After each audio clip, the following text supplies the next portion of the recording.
Си пружија рака и по неколку часовните маратонски преговори излегоа со насмевка на лицата. Владата и СОНК конечно постигнаа договор за усогласување на ставовите, но и покачување на сегашните плати на наставниците. По средбата која траеше нешто повеќе од 3 часа конечно се постигна договор.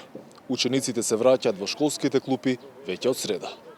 Првиот човек на СОНК Јаким Неделков по состанокот со владините министри рече дека штрајкот конечно ќе заврши. Јавно им се извини на родителите кои цело време беа во грч од кога децата ќе се вратат во училиште. Во однос на изгубените часови, но и дали ќе има одложување на државната матура, Неделков рече дека за ова ќе се знае по завршување на состанокот со членството. Се работи за процент од 12% на сегашните плати, со додатоци тие што следуваат врз основа на закон и колективен договор. И уште еднаш би сакал да се извинам на сите засегнати во овој процес, особено на учениците и родителите, кои што претрпеа загуба со неодење на училиште.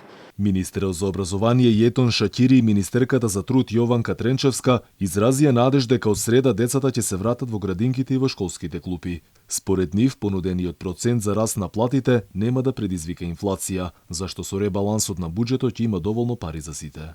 Очекувам дека од среда и училиштата и детските градинки ќе почнат да функционираат нормално.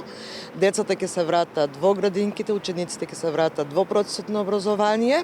Ништо друго не ми останува. Благодарен на сите кои беа вклучени во овој процес, зашто знаеме колку изгубивме досега и како ќе треба да продолжиме понатака.